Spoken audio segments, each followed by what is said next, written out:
Geography की online class में आप सभी का स्वागत है। हम बात कर रहे थे प्राथमिक व्यवसाय के तहत कृषि के विभिन्न प्रकारों के बारे में। कृषि की विभिन्न प्रणालियों के तहत आज हम पढ़ेंगे मिश्रित कृषि के बारे में। मिश्रित कृषि क्या है, कहाँ की जाती है और इसकी विशेषताएं क्या है।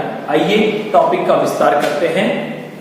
एक से अधिक फसल उगाना, यही कहलाता है मिश्रित कृषि। देखिए जैसे नाम है उसी से हम समझ सकते हैं मिश्रित कृषि यानी मिली हुई, मिक्स हो रखी हो। अर्थात जब भूमि के किसी भाग पर एक से अधिक फसलें उगाई जाती है उसे मिश्रित कृषि कहा जाता है। या इसका दूसरा रूप कहें तो फसल उगाना व पशु पालने का कार्य एक साथ करना। जब कोई किसान, जब कोई कृषक किसी खेत में फसल उगाने के साथ साथ पशुपालन का काम भी करता है तो यह क्रिया भी मिश्रित कृषि के अंतर्गत आती है। अर्थात खेती भी करता है और उसके साथ साथ पशुपालन भी करता है। इस क्रिया को भी मिश्रित कृषि कहा जाता है। आइए बात करते हैं इसकी प्रमुख विशेषताओं के बारे में। फसल उत्पादन और पशुपालन दोनों को समान महत्व दिया जाता है। देखिए पशुपालन भी हो रहा है और फसल उगाई जा रही है। ऐसा नहीं है कि फसल उगाने की क्रिया को महत्व अधिक दिया जाता है और पशुपालन को महत्व कम दिया जाता है। नहीं, ऐसा नहीं है।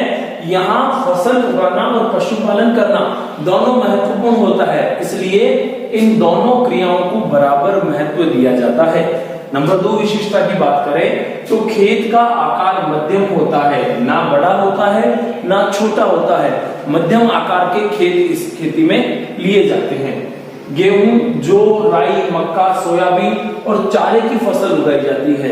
क्योंकि पशु भी वो साथ में पाल रहे हैं, इसलिए चारे की जो फसल होगी उसका भी उत्पादन इस कृषि के तहत किया जाता है। इसके बाद बात करें तो भेड़, बकरी, सुअर, मुर्गी आदि पशु पाले जाते हैं। भेड़ बकरी हो सकते हैं, सुअर हो सकते हैं, मुर्गी हो सकती है। साथ ही साथ अन्य मवेशी, जो भी जानवर जो पालने योग्य हैं, जो पालतू पशु है, उन पशुओं को भी यहाँ इस खेती में पाला जाता है। अगली विशेषता की बात करें, शस्यावर्तन की क्रिया मृदा के उपजाऊपन को बनाए रखती है।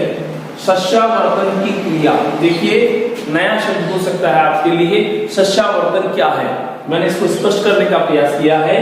विभिन्न फसलों को किसी निश्चित क्षेत्र पर एक निश्चित क्रम से निश्चित समय में बोने की प्रक्रिया शस्यावर्तन कहलाती है। सामान्य रूप से हम समझें तो फसल चक्र जिसे कहा जा सकता है। देखिए भूमि का कोई एक भाग है, वहां बार बार एक ही फसल उगाई जाती है। मान लीजिए कोई किसान है, कोई खेती करने वाला व्यक्ति है, वो बार बार अपनी भूमि पर गेहूं उगा रहा है, तो बार बार गेहूं उगाने से उस भूमि का उपजाऊपन कमजोर हो जाता है, कम हो जाता है। इसलिए क्या करते हैं कि विभिन्न फसलों को बारी बारी से उगाते हैं। इस बार गेहूं उगाया, अगली बार कोई दलहन फसल उगा ली, फिर गेहूं उगाया, फिर कोई दलहन फसल उगा ली। ऐसी प्रक्रिया बार बार परिवर्तित करने से इस बार जैसे ज्यादा सिंचाई की आवश्यकता वाली फसल उगाई और नेक्स्ट टाइम कम सिंचाई की आवश्यकता वाली फसल उगा ली। इस बार जैसे ज्यादा उर्वरकता वाली फसलों को, ऐसी फसल जिसे ज्यादा खाद की आवश्यकता होती है, वो फसल उगाई तो नेक्स्ट टाइम कम खाद की आवश्यकता वाली फसल को उगा ले जाता है। ऐसी प्रक्रिया अपनाने से उस भूमि का उपजाऊपन हमेशा के लिए बना रहता है, जल्दी से खत्म नहीं होता। तो ये क्रिया जो है शस्यावर्तन की, ये मिट्टी के उपजाऊपन को लगातार बनाए रखती है, जिससे उत्पादन श्रेष्ठ मिलता है, अच्छा मिलता है। इसके बाद बात करें, इस कृषि में भारी पूंजी निवेश की आवश्यकता होती है। हमने जस्ट ऊपर बात की है कि फसल उगाना और पशु पालने का कार्य दोनों साथ साथ किया जाता है, तो इसलिए उस कृषक को, उस व्यक्ति को फसल उगाने के साथ साथ पशुपालन के लिए भी पूंजी का निवेश करना पड़ेगा। इस वजह से इस मिश्रित कृषि में अधिक पूंजी की आवश्यकता होती है, जो कृषि कार्य में भी और पशुपालन में भी दोनों जगह प्रयोग में ली जाती है। अगली विशेषता की बात करें तो कुशल व योग्य कृषक द्वारा यह कृषि की जाती है। ये बहुत महत्वपूर्ण बात, कुशल और योग्य। देखिए दो क्रियाएं एक साथ हो रही है, फसल उगाना और पशुपालना। इन दोनों क्रियाओं को जब एक साथ किया जा रहा है तो जो भी व्यक्ति इस क्रिया को करेगा उसे इन दोनों में कुशलता चाहिए।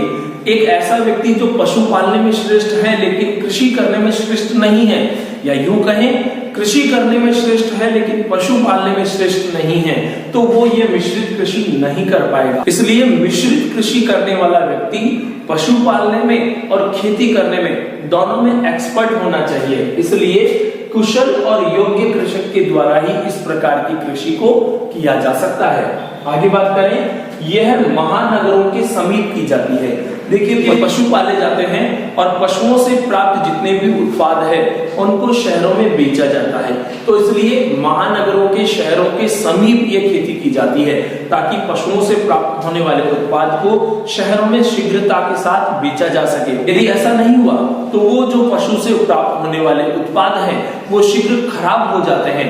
इस खराब होने से बचाने के लिए ऐसी जो कृषि है वो महानगरों के समीप की जाती है।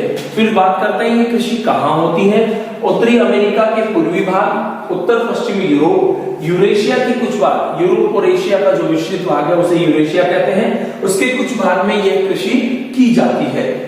तो आज हमारा टॉपिक था मिश्रित कृषि, जिसके अर्थ के बारे में, जिसकी विशेषताओं के बारे में और शस्यावर्तन की जो क्रिया है उसके बारे में हमने चर्चा की है।